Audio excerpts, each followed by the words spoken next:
오늘은 민수기 강의 24번째 시간으로 본문은 민수기 16장 4절에서 11절입니다. 민수기 16장 4절에서 11절입니다. 제가 봉독하겠습니다. 모세가 듣고 엎드렸다가 고라와 그 모든 무리에게 말하여 가로되 아침에 여호와께서 자기에게 속한 자가 누구인지 거룩한 자가 누구인지 보이시고 그 자를 자기에게 가까이 나오게 하시되 곧 그가 택하신 자를 자기에게 가까이 나오게 하시리니 이렇게 하라. 너 고라와 너의 모든 무리는 향로를 취하고 내일 여호와 앞에서 그 향로에 불을 담고 그 위에 향을 두라. 그때에 여호와의 택하신 자는 거룩하게 되리라. 레위 자손들아 너희가 너무 분수에 지나치느니라. 모세가 또 고라에게 이르되 너희 레위 자손들아 들으라. 이스라엘의 하나님이 이스라엘의 회중에서 너희를 구별하여 자기에게 가까이 하게 하사 여호와의 성막에서 봉사하게 하시며 회중 앞에 서서 그들을 대신하여 섬기게 하심이 너희에게 작은 일이겠느냐. 하나님이 너와 내 모든 형제 레위 자손으로 너희와 함께 가까이 오게 하신 것이 작은 일이 아니오늘 너희가 오히려 제사장의 직분을 구하느냐. 이를 위하여 너와 너의 무리가 다 모여서 여호와를 거스리는도다. 아론은 어떠한 사람이간데 너희가 그를 원망하느냐.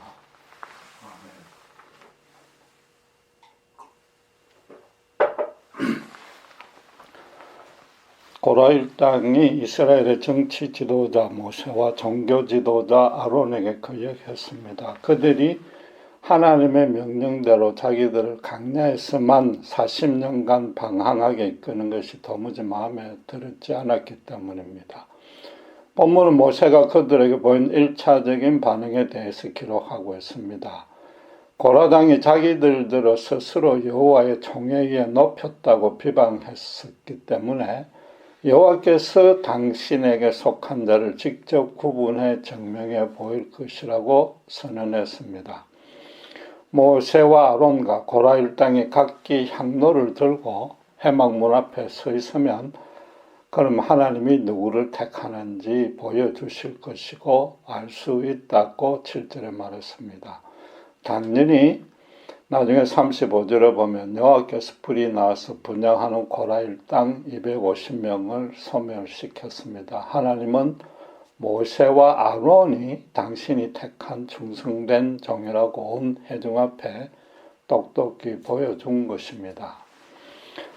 이스라엘 백성이라면 고라 자손뿐 아니라 누구나 그 무미건조한 강야 생활을 40년간이나 다시 하는 것은 아주 싫다고 느꼈을 것입니다. 그 중에 고라 족속의 반역을 앞장서서 주도한 데는 그들만의 구체적인 사정이 좀 있었습니다.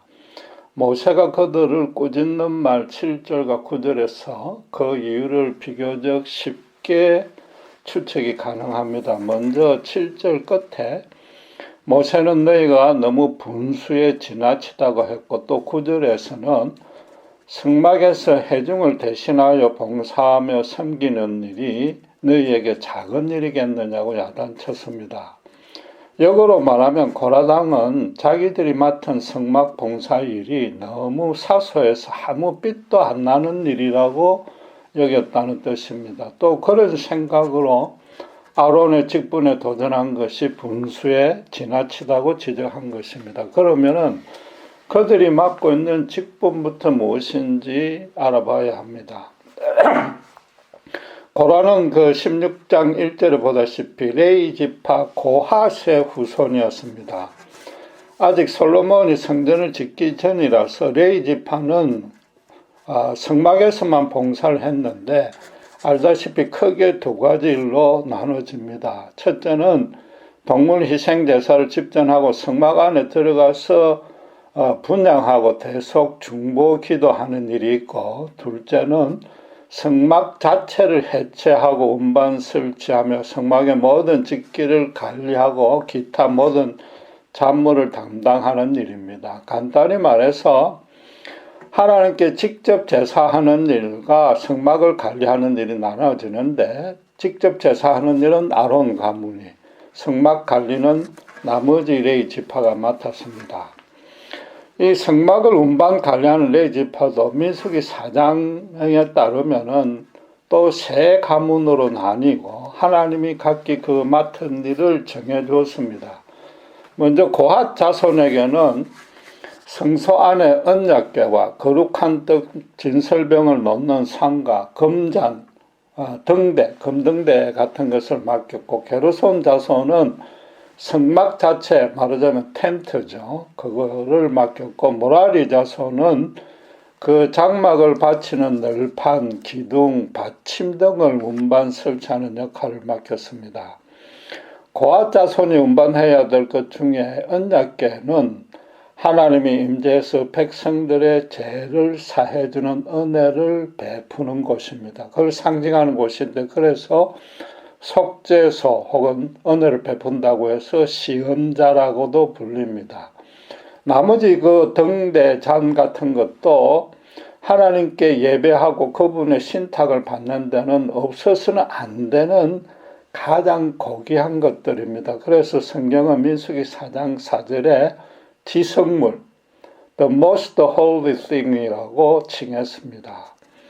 그런데 민수기 7장 7절에서 9절에 의하면은 그게 크고 무거운 것들을 운반해야 되는 게르손과 무라리 자손에게 모세는 각각 소하고 수레 등을 나눠줬습니다.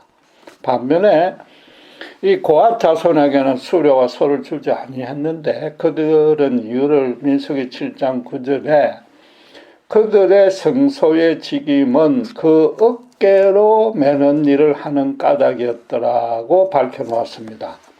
이 지성물이 가볍기 때문이 아닌 겁니다. 고핫이 맡은 것은 너무나 소중하고 귀한 물건이기 때문에 그에 걸맞게 귀하게 다뤄야만 했습니다. 어깨매라는 것은 1차적으로 하나님에 대해서 최대한의 존경과 경배를 드리라는 의미입니다. 세속의 왕이 행차할 때도 보좌에 앉은 왕을 종들이 어깨에 매지 않습니까? 그 왕으로 하여금 흙과 먼지로 더러워진 맨 땅 위로 직접 걸어가게 할 수는 없는 겁니다. 물론 왕들도 먼 거리를 여행할 때는 소나 말에 수레를 타지만 그건 소나 말이 사람보다 힘이 좋다는 것 때문입니다. 하나님으로서는 비록 상징적인 건 해도 언약궤를 수레에 얹혀서 소와 같은 짐승이 당신을 이끌어 가도록 할 수는 없는 겁니다. 창조의 목적이 인간으로 이 땅을 아름답고 거룩하게 다스리게 하라는 것인데, 거기다 이제 이스라엘로 하여금 제사장 나라로 세울 것입니다. 그래서 죄로 타락한 이 땅을 당신 대신에 회복시키려 하고 있는데, 그 당신의 백성이 정말로 그 일을 소중히 여긴다면은 마땅히 언약궤를 어깨에 메고 운반해야 되는 겁니다.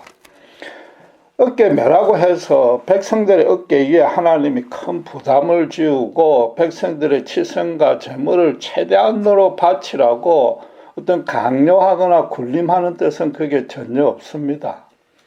당신께서 백성들의 진을 결코 떠나지 않으며 그들과 직접 대면해서 교제하시겠다는 뜻입니다.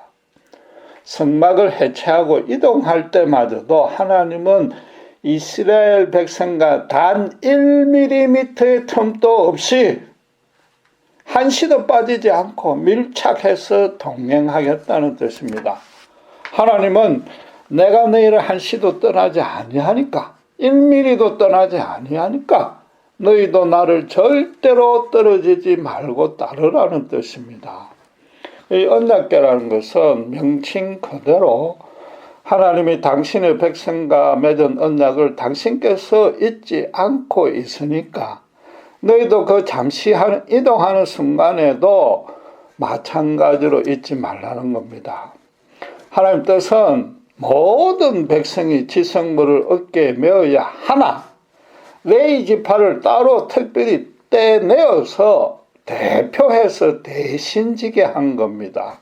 그러니까 모세가 9절에서 성막 앞에서 봉사하는 게, 해중을 대신해서 섬기도록 하는 게, 하나님 앞긴 너무나 고귀한 직무가 아니냐라고 야단친 겁니다. 그런데 문제는 지금 하나님께서 강야를 40년간 방황하다 죽으라는 형벌을 주셨고 그걸 지금 수행하고 있는 중입니다.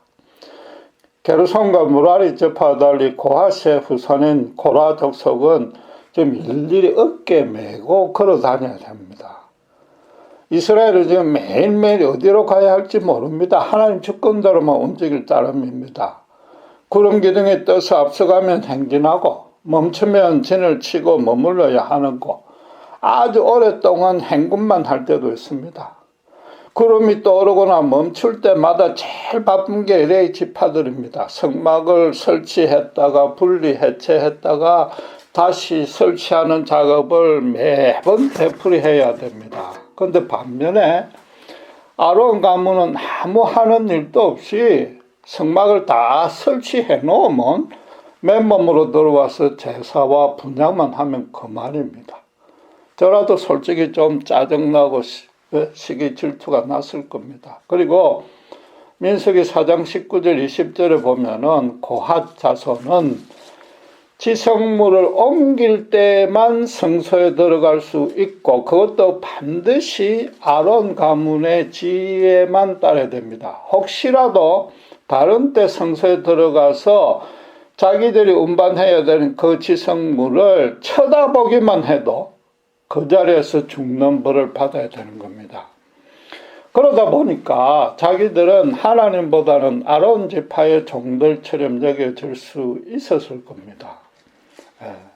고라는 계속 어깨에 메고 운반하는 것도 힘들지만은 아론 가문에 비해서 자신들이 너무 열등하다는 모멸감을 지울 수 없고 자존심이 아마 잔뜩 상했을 겁니다. 그래서 결국 참다 못해서 모세와 아론을 향해서 너희가 분수에 지나도다. 회중이 다 각각 거룩한데 여호와께서 또 그들 중에 계신데 어째서 너희가 여호와의 총회에 스스로 높이느냐고 지난 시간에 본 대로 16장 3절에 말했습니다. 왜 너희가 우리를 마음대로 이래라 저래라 하느냐라고 따질 셈입니다. 지난주에 말씀드린 대로 그들이 모세와 아론이 여호와가 세운 종이라는 것과 또 그들 모세와 아론이 자기 마음대로 하는 게 아니라 율법에 따라 행하고 있다는 것을 몰랐을 리는 없습니다. 지금 자신들도 사실은 율법에 따라서 행할 일이 뭔지 알고 있고 지금 이 사건이 어느 때인지 불명하지만 어느 정도 그렇게 수행해 왔습니다. 그런데 문제는 지금 어차피 하나님을 벌을 받아서 자기들은 강야를 헤매다 죽을 겁니다. 그럼 꼭 이게 뭐 율법에 따라서 개만 메고 힘들게 40년을 왔다 갔다 할 필요가 있느냐? 그런 생각이 들었을 수 있는 겁니다. 하나님의 명령을 어기는 줄 알지만은 어차피 이렇게 살다 죽느니 차라리 가나안 족속과 전쟁이라도 한번 치러보자고 나선 겁니다. 거기다가 편안하게 지휘만 하는 모세와 아론은 가나안 땅에 들어갈 허락을 받았습니다. 그러니 더더욱 시기와 질투가 났을 겁니다. 어디선가 들은 기억이 없습니까? 성경에 비슷한 내용이 나오지 않습니까? 하나님이 아벨의 제사만 받고 자기 제사를 받지 않자 가인은 친동생 아벨을 죽였습니다. 아마도 그런 심정과 방불했을 겁니다. 그러나 지금 회중들 눈이 있어서 차마 그들 죽이지는 못하고 지금 대놓고 거역하고 있는 겁니다. 고라 일당이 느꼈던 그 고달픈 전후 사정과 심정에 이해할 수 있는 소지가 전혀 없는 것은 아닙니다. 그러나 지난주에도 말씀드렸듯이 부모의 명령을 어기는 것은 그 거역한 행동과 그로 인한 나쁜 결과보다도 부모를 무시했다는 잘못이 더 큰 겁니다. 거기다가 부모의 벌을 받고 있는 중에 자기 마음대로 다른 행동을 하면 그것도 벌을 준 의미와 정반대로 거스르는 행동을 하면 그건 아예 부모 취급을 하지 않겠다는 뜻입니다. 지금 고라당이 하는 짓이 바로 그런 뜻이지 않습니까? 지금 강야로 올라가지 않고 가나안이든 애굽으로 가겠다는 것은 아예 하나님을 대놓고 대적하겠다는 뜻입니다. 하나님 없어도 된다. 하나님 없는 삶을 살겠다는 겁니다. 여호와는 그들에게 전혀 필요 없을 뿐 아니라 매번 이래라 저래라 명령만 하는 성가시고 귀찮은 존재가 되어버린 겁니다. 그런데도 자기들이 여호와의 이름을 들먹이면서 아론 가문이 독재한다고 선동하는 것은 평소에 자기 비슷한 생각을 갖고 있는 다른 사람들을 어떻게 하든 자기들로 따르게 하려는 뜻입니다. 이거는 참 치사한 존재입니다.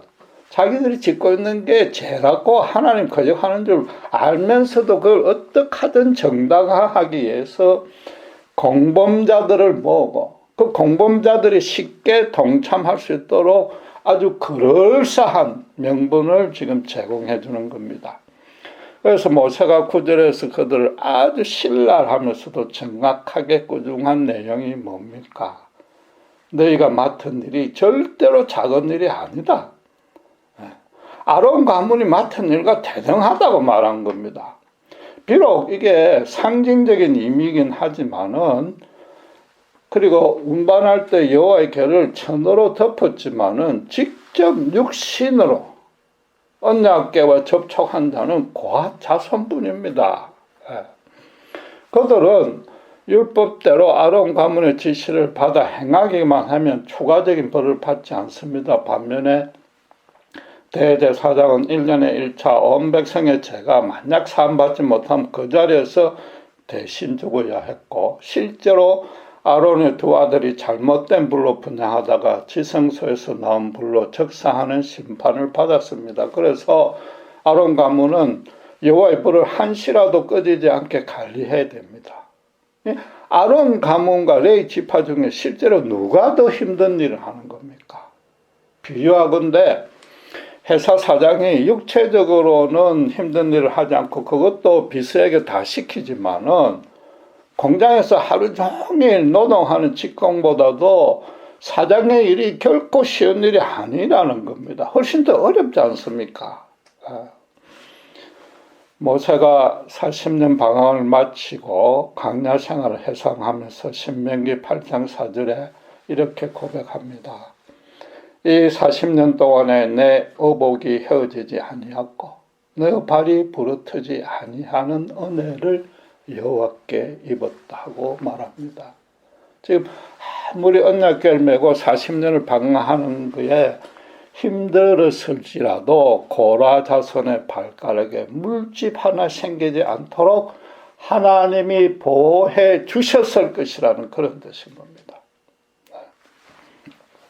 또 반역에 참가한 르우벤 자손인 다담과 아비람은 아예 모세의 소집 명령에 콧방귀도 끼지 않고 그들 장막에서 떠나지도 아니했습니다.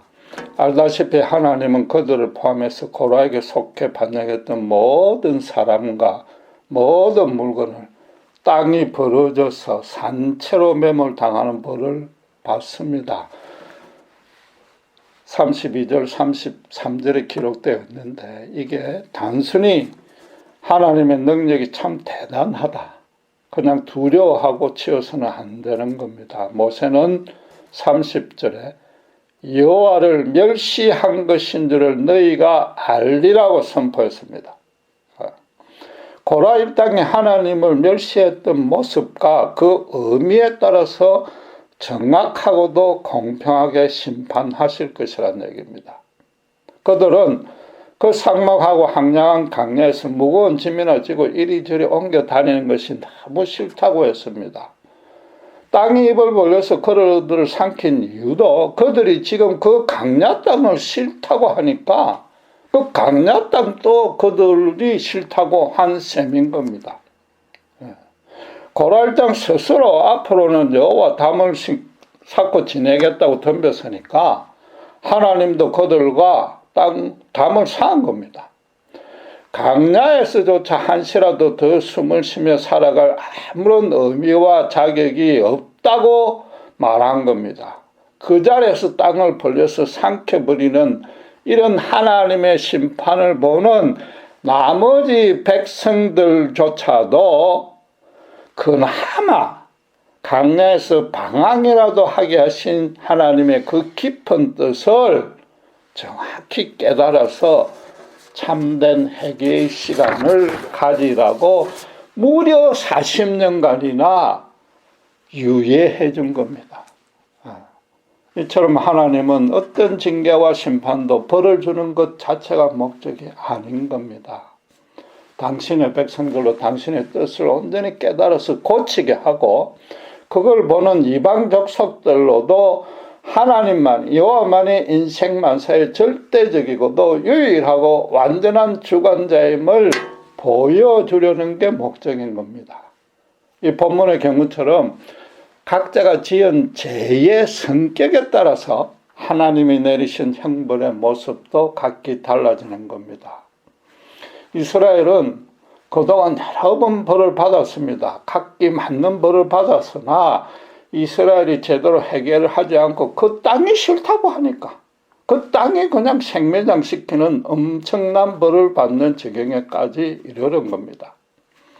하나님이 물론 강야를 40년 방황하다 죽는 벌을 내렸으나 그 자리에서 진멸하지는 아니했단 말입니다. 지금도 그 벌을 받는 기간 중에 성막은 함께 옮겨 다녔습니다. 여전히 그들의 제사를 받으며 회개할 기회를 주시겠다는 뜻입니다. 최대한 양보해도 어쨌든 생명이 연장되는 긍휼의 복은 받은 것입니다. 그런데 지금 이스라엘이 강야로 올라가지 않겠다고 나선 것은 죽더라도 가나안과 전쟁하거나 애굽으로 돌아가겠다는 겁니다. 그건 무슨 뜻입니까? 자기 생명을 자기 뜻대로 처리하겠다는 겁니다. 모든 인간은 특별히 신자라면 하나님께 받은 생명을 제일 먼저 가장 귀하게 여겨야 하고 절대로 자의에 따라서 생명을 해하거나 단절시키는 죄를 범해서는 안 되는 겁니다. 그야말로 용서받을 수 없는 죄입니다. 하나님으로서는 그 40년 동안 생명의 유예 기간을 주신 의미조차도 완전히 없어져 버렸기 때문에 지금 그것조차 아예 취소한 겁니다. 지금 고라당은 완전히 인간적인 탐욕과 좀 비뚤어진 그 감정에 지배되었습니다. 하나님이 세운 종인 모세와 아론인 줄 뻔히 알고도 분수에 넘치게 독재한다고 따졌습니다. 자기들 심령에서 하나님을 아예 지워버리니까 하나님을 대적하는 사탄의 소리가 튀어나올 수밖에 없었던 겁니다. 이제 7절에서 모세는 거꾸로 그들을 분수에 너무 지나치다고 야단쳤습니다.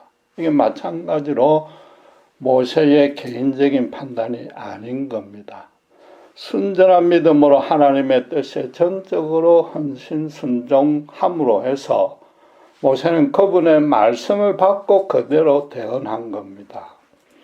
하나님 앞에서 인간이 특별히 당신의 택한 백성이라면은 너희가 지금 절대로 해서는 안 될 말과 행동을 하고 있다는 뜻입니다. 그런데 너무나 안타깝게도 지금도 고라당같이 분수를 모르고 설치는 신자들이 교회 안에 너무 많아 보입니다. 교회에서 목사의 목회 방침이나 리더십을 문제 삼아 분란을 일으킨다는 그런 뜻이 아닙니다. 지금 9절에서 모세가 고라당에게 분수에 넘친다고 야단친 내용이 지금도 정확하게 적용되는 신자들이 많다는 겁니다.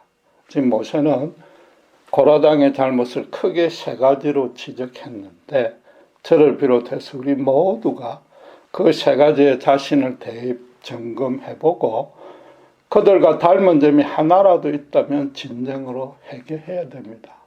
만약 그러지 아니하면 고라당이 강야에서 매몰되는 벌을 받았듯이 우리도 자칫 교회 안에 매몰되는 벌을 받을지 모르는 겁니다. 우선 첫째로 하나님이 세상에서 구별해 따로 불러내었다는 체험적인 확실이 없는 신자들이 참 많습니다.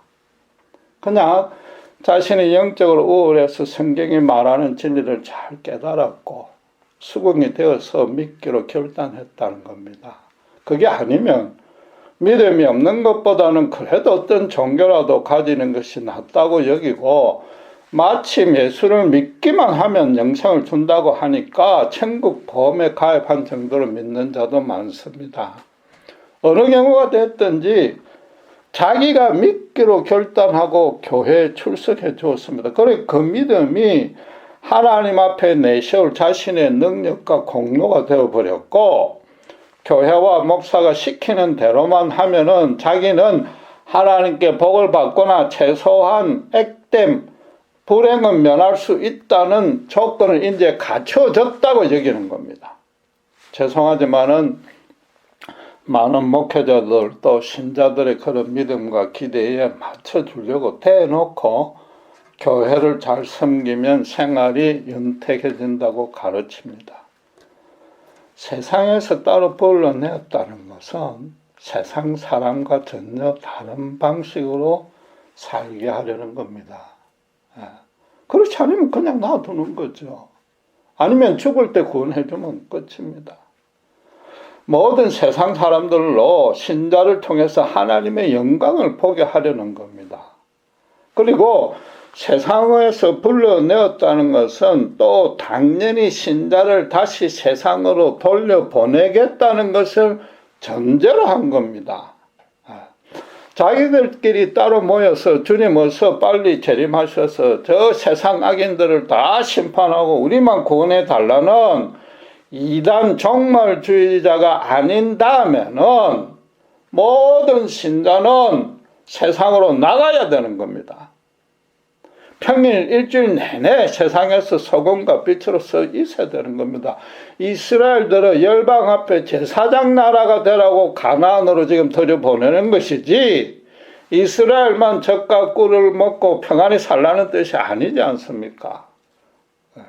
고라당도 제사장 나라가 되겠다고 피해 언약식까지 거행해놓고 아무리 가데스 바네에서 잘못했지만은 지금 당장 힘들고 귀찮으니까 이전 잘못을 회개하기는커녕 그 감히 인간이 만질 수도 없는 그 귀한 언약궤를 매는 일조차 하지 않겠다고 하는 겁니다.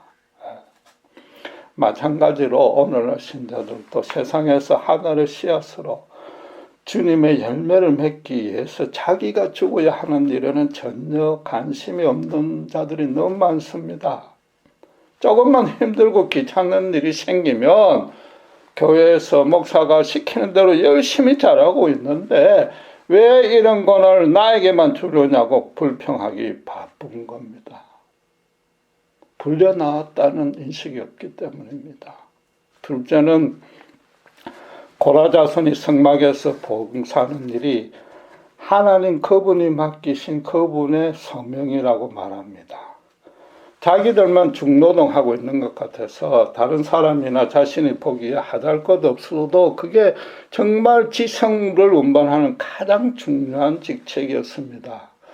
신상이나 신전의 직기들 자체를 신성시했던 고대 사회에서는 이건 아무나 쉽게 맡을 수 있는 일이 아닙니다. 지금도 어린 아이들이 강대상 근처에 오지도 못하게 하는 장로들이 얼마나 많습니까? 오늘날 많은 신자들이 자기가 맡은 소명이 무엇인지조차 모릅니다. 그 소명을 찾으려는 생각도 안 합니다. 지금 현재 본인이 서 있는 바로 그 자리가 선교지이자 빛을 비춰야 될 어둠의 땅이라는 인식이 전혀 없습니다. 목사나 선교사가 되어야 소명을 받은 것이라고 여깁니다. 지금 고라당이 아론 직분만 소명하다고 여기는 것과 똑같습니다.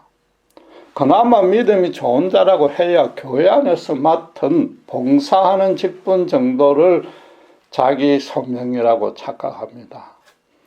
본문에서 고라당에게 성막에서 봉사하는 직분을 맡았다고 해서 오늘날에도 그대로 문자적으로 적용해서는 안 되는 겁니다. 당신은 여호와가 직접 당신의 백성들의 삶에 개입을 했고, 성막은 그 중에 딱 하나, 중앙에 하나뿐입니다. 그래서 하나님만이 실질적인 왕이자 대제사장이자 선지자 역할을 다 했습니다. 성막에서 봉사하는 그 일만이 하나님의 영광을 높이고 증거하는 거의 유일한 방안이었습니다. 거기다가 지금 고라는 지금 지성물을 옮기는 일을 맡았는데 구름 기둥이 떠서 움직일 때마다 그래야 합니다. 그런데 구름 기둥이 안식일에 움직였을 리는 전혀 없지 않습니까? 그럼 평일에만 언약궤를 어깨에 메고 운반했습니다. 그 일이 바로 그들의 삶이었고 그들의 삶 자체가 그들의 소명이었습니다.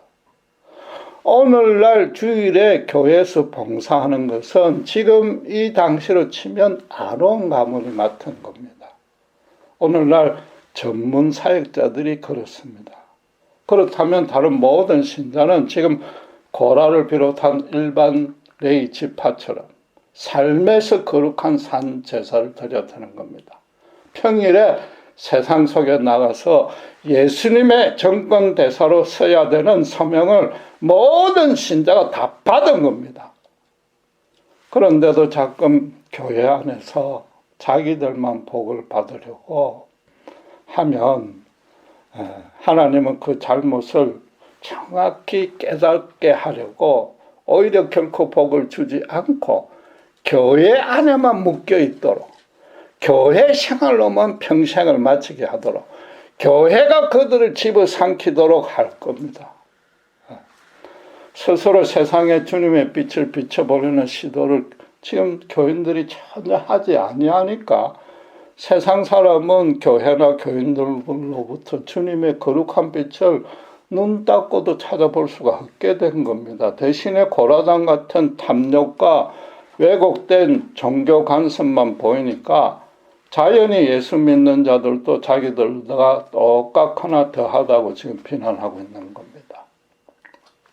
마지막 세 번째로는 세상에서 자기가 맡은 직업이 무엇이 되었든지 간에 현재 하고 있는 바로 그 일이 하나님 맡기신 일일 뿐 아니라 너무나 고귀하다는 확신이 있어야 됩니다. 하나님이 지금 바로 그 위치에 세웠습니다. 하나님이 세웠는데 어떻게 고귀 안 합니까?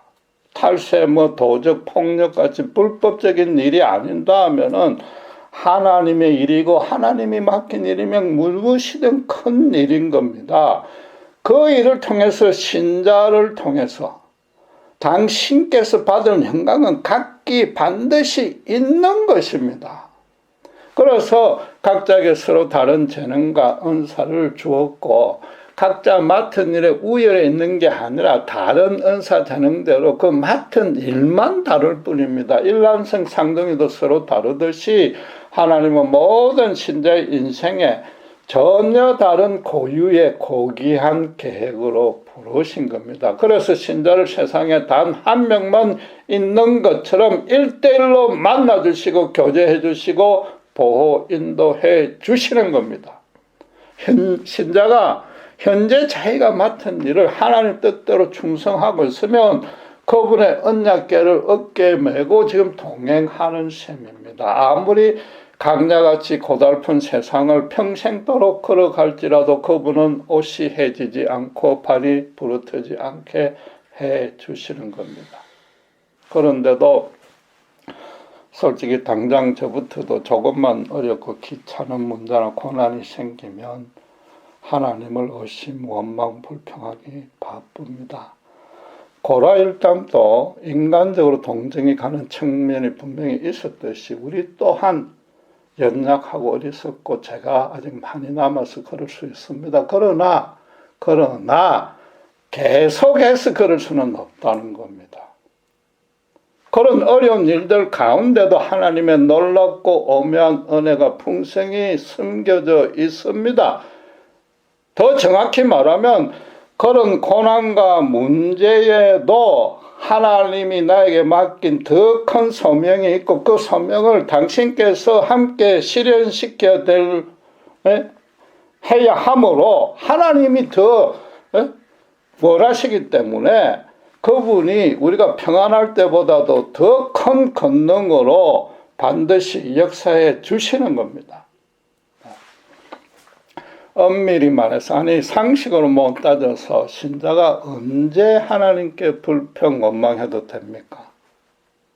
직무를 맡아서 잘 충성하고 있는 중에 고난이 닥치면은 그건 불평할 수 있단 말입니다.